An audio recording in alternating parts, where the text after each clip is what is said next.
Other shows we have for you to enjoy at myclassicradio.net.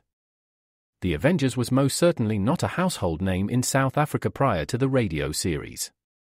With no national television service until 1976, the mechanism simply was not present in the country to show television programs to mass audiences.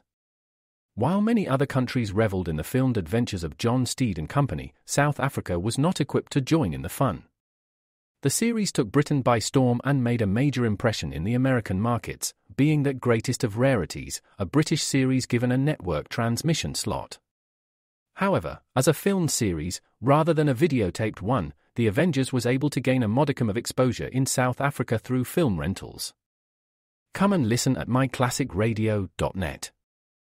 Other shows we have for you to enjoy at myclassicradio.net. The Black Museum was a 1951 radio crime drama program independently produced by Harry Alan Towers and based on real-life cases from the files of Scotland Yard's Black Museum. Ira Marion was the scriptwriter, and music for the series was composed and conducted by Sidney Torch. Although often mistakenly cited as being produced for the BBC, the series was produced and syndicated commercially by Towers throughout the English-speaking world. Come and listen at myclassicradio.net.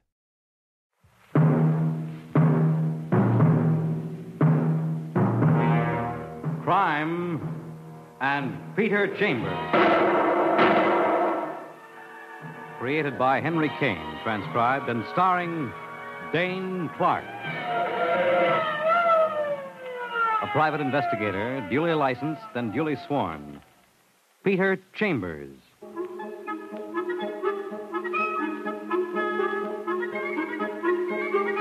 You're a private eye. That's your business. Anything else? That's for laughs. The guy on the customer's end of your office desk? No laughs here. This one is strictly business. He's a round little man, balding on top, pudgy in the middle.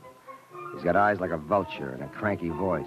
Mr. Chambers, you've been highly recommended to me. You're supposed to be number one in your racket. He chuckles with a phony heartiness, and the eyes crinkle up, vulture's eyes, with an extra set of bags under them. The upper set are dark, bulbous circles from lack of sleep. The lower set are worry bags, purple and network with wrinkles. I'm out on a writ of habeas corpus, Mr. Chambers. Yeah, and on a murder rap. They haven't got a thing on me.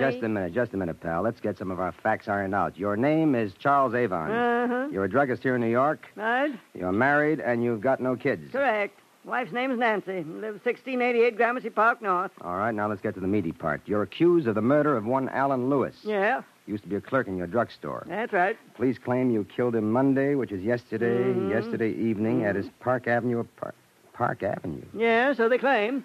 Oh. Did you kill him, Mr. Avon? Absolutely not. And my job? Is to find out who did kill him, so that I don't have to carry that burden around, too. What's the other burden, Mr. Avon? Well, there are two sides to every question. In my business, I don't... All right, we'll skip that temporarily. Now, let's see. The cops hauled you in for the murder of your clerk. Ex-clerk. He hadn't been working for me for a year, living off the fat of the land. Why'd they pick on you, Mr. Avon? Because I was supposed to be there last night at 8 o'clock. That's when it happened to him. And also, I'm supposed to have a motive for his murder. Well, did you have a motive? Well, if a guy's been blackmailing you for a year... Blackmail? What? What do you have on you, Mr. Avon? Well, now, I don't know that I... Come on, let's have it. Well, narcotics. Narcotics? We had a deal going, sort of, with narcotics. The lawyer knows all about it. I want to know. Well, I was looking for easy money, and I'm doing all right. This Alan Lewis, he learns about it. He was working for me, you understand, and he starts holding me up. And so last night, when he's murdered... I came there to talk with him, but he wasn't home. That's all. He wasn't home. Then last night, the police picked me up, and I don't even know what they're talking about. Who's your lawyer? Richard Evans, Dick Evans. You know him? Yeah, I know Dick. Mr. Chambers, now, you've got to help me out of this jam. Not the narcotics, pal. No, the murder. And it'll cost you 5,000 simoleons. That's fair enough. Cash on the barrelhead. I don't trust guys like you. Okay, but I don't have it on me. If you'll accompany me to the bank, why, I can't say I admire my choice of companion. You're an insulting one, Let's go, aren't you? Mr. Avon. We'll discuss it on the way.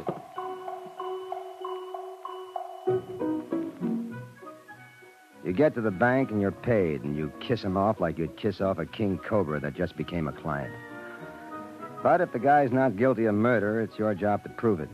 That's what you're being paid for. So you get rid of him, and you go downtown to the offices of B. Richard Evans, Regal, Legal, Eagle. Hi, honey. Mr. Evans in? I'm all right, Pete. Come on. I've been expecting you. Hi, Dick. How are things going? Fine, Petey. Come right on in. Okay. Dick Evans, boy lawyer. Black hair, beak nose, and cyclone cellar voice. A two-tone personality split at 5 o'clock. Tricky as a slippery bath mat before the deadline, but afterward, wide open and roaring. A wielder of martinis, like a good farmer with a pitchfork. What brings you, Mr. Detective? Charles Avon, Dick. How easy was it getting him out on that writ? Easier than getting stepped on in the subway. Because why, Counselor? Because the prosecution doesn't have a thing on him. Well, I got motive. Motive isn't murder, Mr. Chambers. Well, how'd that guy get it, that Alan Lewis? 2 bullets. One ripped through his right shoulder, rather unimportant. The second one pasted in over his right eye. Very important. Prosecution got the gun? No, sir, they don't. All they got is motive, period. They gave him a 9-hour grilling, and all they could come up with was motive. Okay. Now, what about the other charge? What other charge? The narcotics. Well, I'm going to plead him guilty on that. He ought to get a light sentence because without Alan Lewis, they've hardly got a case. Well, here comes motive again for the death of Alan Lewis. Well, the police know all about that. How much good has it done them? By the way, how do they know? Who told them? Frankie Tokers? Frankie Tokers. Male or female? Female, but good and female. You're going to like that when you come to it. I like it already, just from looking at your face. Have another slice of motive, Mr. Chambers. This one's on Frankie. She was engaged to Alan Lewis. That's motive? Not yet, it's not, but this is. She's the beneficiary on his insurance policy for $30,000. Plus, she's the one who informed the police that the Lewis boy was putting the touch on Avon for the blackmail. Well, how'd she know? Her boyfriend confided in her. Oh. Well, how'd she stand suspect-wise? Oh, she's got an alibi, don't they all? Frankie Tokers. A very gorgeous number. Sings at the Rumpus Room with an equally gorgeous blonde partner with whom you will kindly have no truck. Why? Because that one is sort of reserved for me. Do you have this Frankie Toker's phone number, Dick? Got it written down somewhere. Name, address, and phone number. Here you are. Thanks. Mary. Yeah. Cute little trick. That's Frankie.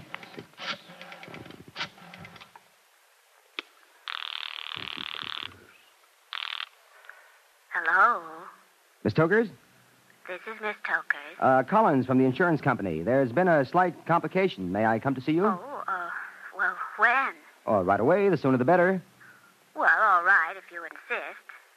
I should be here most of the afternoon. Ah, good. I'll see you shortly then. Bye, Miss Tokers.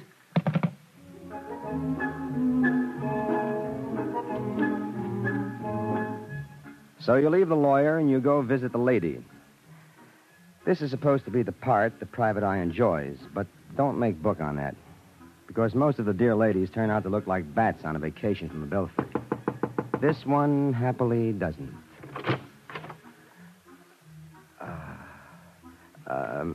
Miss Tokers? Yes, I'm Miss Tokers. Mr. Collins from the insurance company. Oh, yes. Please come in. Frankie Tokers. She's wearing a hostess gown, a metallic number in gold. Imagine that wrapped around a dream-bunched figure. Frankie Tokers. Tall, with an oval face and wide dark eyes that glint like brandy bottles under bar lights. You don't fool around with a kid like that. Mr. Collins? I'm sorry. My name's not Collins, Miss Tokers, and I'm not from the insurance company. My name's Chambers, Peter Chambers. I'm a private detective. And they tell me that you're on a spot. Get out. Now, just a minute. Get out, I tell you. Look, lady, I think you've got me pegged wrong. Please, oh, please. You explain the situation, and tears come up in the blackberry brandy eyes. Naturally, you put your arm around her, and just as naturally, she puts her head on your shoulder. A sobbing brunette close in the arms of the private detective. There you have the classic situation. But you've been paid $5,000 to find out who killed Cock Robbins, so reluctantly you break it up. No. I know how you feel, Miss Tokers. You love the guy, but he's dead. Not true. Huh? I hated him. You were engaged to be married, weren't you? That was going to end when I found out what he was really like. And Whose idea was that $30,000 life policy with you as beneficiary? His, of course. But that was going to be finished, too. Mr. Chambers, I couldn't tell the police, but I will tell you. Why? Because I want you to help me. Look, sister, you didn't kill him, did you? Oh, no. Listen, last night, the night he was killed, I went there. I was going to tell him off and finish it off completely. What time? 9 o'clock. It was between shows. I'm a singer at the Rumpus Room. Yeah, I know. Anyway, when I got there was no answer. I kept ringing, but there was no answer, and I was worried. I went back to the club, and I called on the phone. No answer. Then I called the police and told them that there was trouble there. I didn't say who was calling. Wait a minute. Hold up just for a minute. First, why the police, just because the guy's not home? And second, how did you know there was trouble there? Because I knew that he had an appointment with Mr. Charles Avon for 8 o'clock, and it was going to be a long talk. And I knew what the talk was about. What was it about? About more money. More blackmail money. Oh, I see. It figured for a trouble party, huh? Yes. And when the guy didn't answer at 9 o'clock, it was your idea that the trouble had exploded. Exactly. And 1 hour after the phone call, the police were at the club, investigating the murder of Alan Lewis. I told them everything I knew about the narcotics that Mr. Avon was dealing in and about Alan's blackmail, and about how he was going to raise the ante at this meeting between them. Well, it answers why Charles Avon was picked up. What about your alibi? I fixed that up with my singing partner. I arranged for her to say that I'd been with her all the time, in our dressing room. But I'm scared, Mr. Chambers. I'm sick scared inside of me. Help me. Please help me. Oh, Miss Tokers, I'd hate it if you did put those slugs into Alan. I didn't. Oh, I didn't.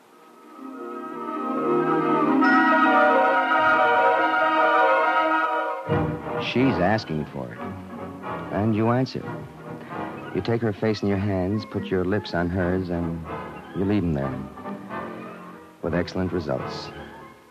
But then you quit. You crash out of there, and you're heading for police headquarters. But you detour for Charles Avon's drugstore. Good to see you again, Mr. Chambers. Hi, I was thinking I might want to drop into your home tonight. Would you be there perhaps later on? No, but my wife will. Oh, you don't know her. Oh, Oh. she's here right now. I'd very much like to have you meet her. Nancy? Yes? My dear, Peter Chambers, the gentleman I told you about. My wife, Nancy Avon. She's a small blonde, too young and too pretty for Charlie boy. She's wearing gold-rimmed black lens goggles, and you can't see her eyes. She's smooth-skinned and good-looking, but jumpy, nervous as a lion tamer who's lost his whip. Did you wish to speak to me, Mr. Chambers? Very much, but I don't have the time now. May I speak with you later? Of course, but I'm leaving for home now. Well, may I call you there? Well, it's a little upset. It's Maid's day off, but if you wish... I wish. See you later. Bye, Mr. and Mrs. Avon.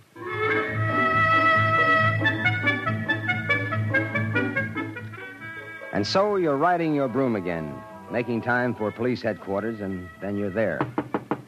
Come in. Well, Pete, to what do I owe the honor? Charles Avon, Louis, a paid-up client. So, maybe you think you can do more than cops can do, huh? I doubt it, but I can try. Detective Lieutenant Louis Parker, homicide. Thick-set and sturdy like a brand-new refrigerator and just about as enthusiastic. But a good cop, and mostly a good friend. What's pitch? I'm being paid $5,000 to find out who put the chill on Alan Lewis. Well, $5,000 to do what we do anyway, huh? Brother, yours is one business. Okay, what do you want? Help? That's hot. You're getting 5 G's. What do we get? Well, any information happens to fall my way, and no byline, you get all the credit. You buying? What do you want, kid? Well, I'd like to see the inside of Alan Lewis's apartment. I'll buy that. In fact, I'll go with you. Got a cop staked out there? Nobody's staked out there. I've got better things to do with cops than having them sitting around getting fat. Okay, what else? Well, anything else that's not too terribly confidential? Not this case, Petey. We got us a nice fat group of nothing. Well, then that's it, Lieutenant. Let us go look at apartments.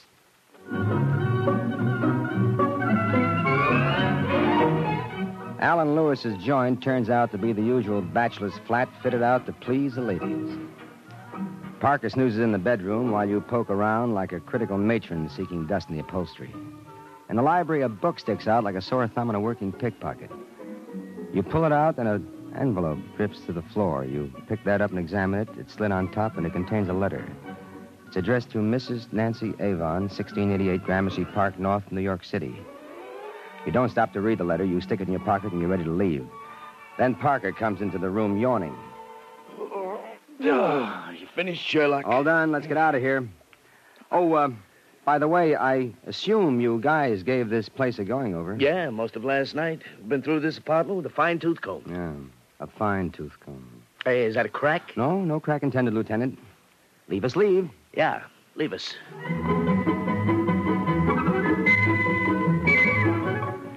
Outside, Parker goes off, and you're left alone.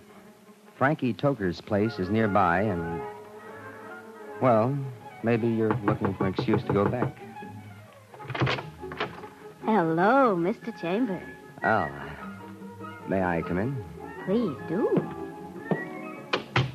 You bring her up to date, you take the letter out of the envelope, and you read. Dear Nancy, finished is finished. Now you've got it in writing. I don't see the sense, but if you insist, you can come over Monday at 7:30. You can't stay long. As it happens, I have a date with Charles for 8 o'clock. Yours, Alan. The date matches. Monday, yesterday. The night he was killed. That letter puts her right in the middle, doesn't it? Say, do you know anything about these two, Nancy Avon and Alan Lewis? She was sweet on him, and he encouraged her. Oh? Charlie Avon didn't even know it was cooking, but she was planning to divorce him. And then Alan Lewis cooled off. You mean, when he met you? He'd have cooled off anyway. That's the kind of guy he was. Real loyal. Shot through with integrity. Well, how'd she take it, you know? He told me. She was plenty worked up over it. Okay, Miss Tokers. Frankie. Mm-hmm. Well, you cross your fingers, and if I'm lucky, you're out of a jam. Oh, I'd appreciate that. Would I appreciate that?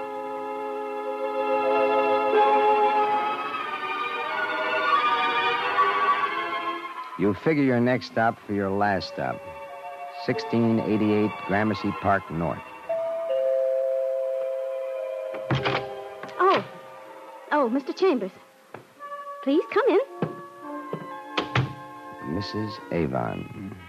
She's dressed in Chinese-type lounging pajamas, and she's not wearing the dark lens specs. You look at her eyes, and a chill goes through you like winter's suddenly gotten into the marrow of your bones. Wild eyes, quick-moving, darting, half-mad eyes. The pupils dilated almost to the rim. Something, Mr. Chambers? A few questions. Questions? Why questions of me? Well, I've got a hunch I've stumbled on something the police don't know. Like what? Well, like you had a thing going with Alan Lewis. Your husband, you hope, didn't know about it. But There are letters. You saved them. Right, Mrs. Avon? Yes. You were there last night? Yes. I'm sorry, Mrs. Avon. Now, where's the gun? Do you have it? You say the police don't know. Perhaps, I have Look, money. I'm one of the dumb ones. I'm allergic to bribery. Now, where's the gun? I have it. It's hidden here, hidden in the apartment. Will you get it, please? Yes, I'll get it. It's my own gun. You wait while she goes for it, and you don't like it.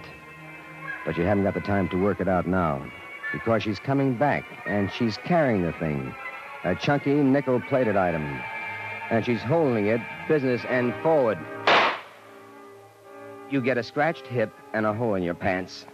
And you're all ready to slug her, but you don't have to because she slides down in a faint. You get the gun away from her, find brandy, pour a lot into her, and a little into yourself.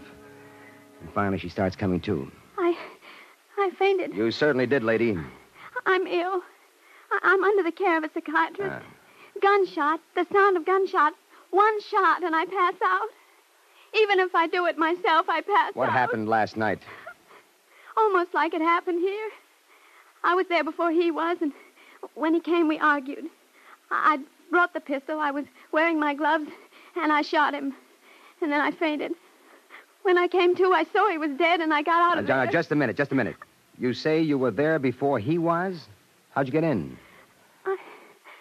I have keys. You get her to an easy chair, and you call down to Parker at headquarters. You put in a request for a lot of the law, and also for Mr. Charles Avon. Pretty soon, the place is crawling with cops, and you point a finger, and to Lieutenant Parker, you say, I give you a murderer, Lieutenant. Oh, but you've got it wrong. You're mistaken. No mistake. It's just where my finger's pointing.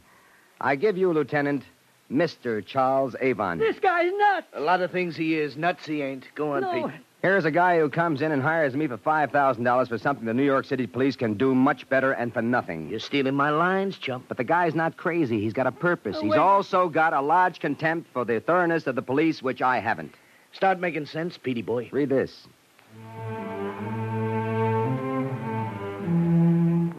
You toss the letter to Detective Lieutenant Parker, and the room is as quiet as a cemetery until he's through reading it. So?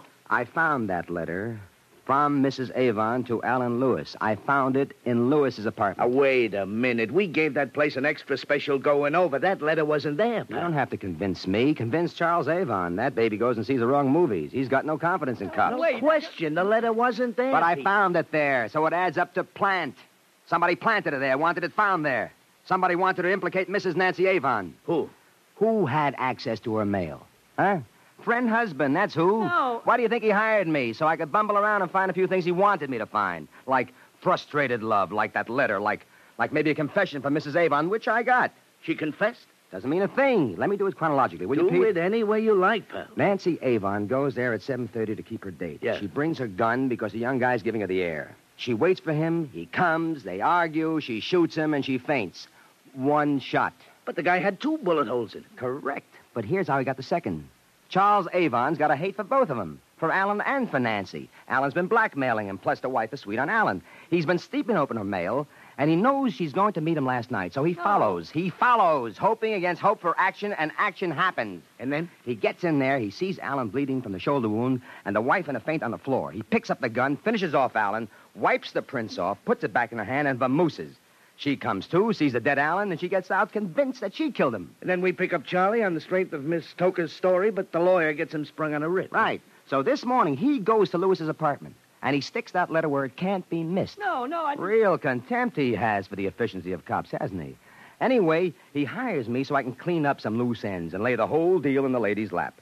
The minute I saw that letter, I knew it was a plant. It happens that I've got respect for cops. They'd never miss that kind of evidence. One great big catch. Yeah, I know what you're going to say. What? How did he get in there twice? Once to croak the guy and once to plant the letter. Correct. Mrs. Avon had keys.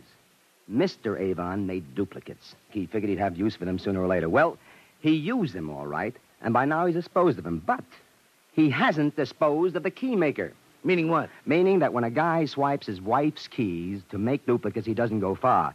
So you can demonstrate to Mr. Avon about the efficiency of cops by producing, and with dispatch, the neighborhood key maker who did the job, and that will put the final finger on Mr. Charles Avon. No, I didn't. No, All no, right, Mr. Avon.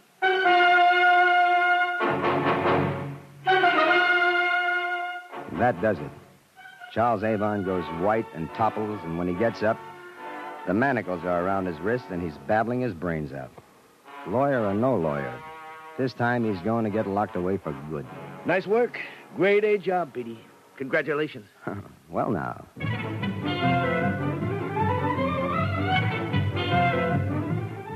Appreciation from a detective lieutenant to a private eye, that's sweet music indeed. But you start breaking out of there because you're heading for Frankie Toker's place.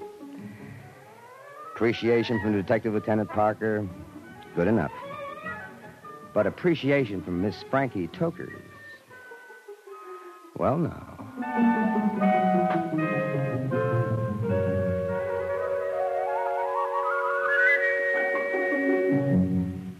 And there you've had Crime and Peter Chambers.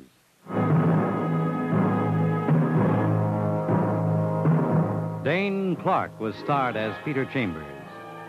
Crime and Peter Chambers, transcribed, was created and written by Henry Kane. Bill Zuckert was heard as Lieutenant Parker, with Leslie Woods, Edgar Staley, and Lawson Zerby. It was directed by Fred Way. This is Fred Collins, inviting you to tune in next week, same time, same station, for Dane Clark in Crime and Peter Chambers. Hear the Oppenheimer story on Heart of the News, tonight on the NBC Radio Network.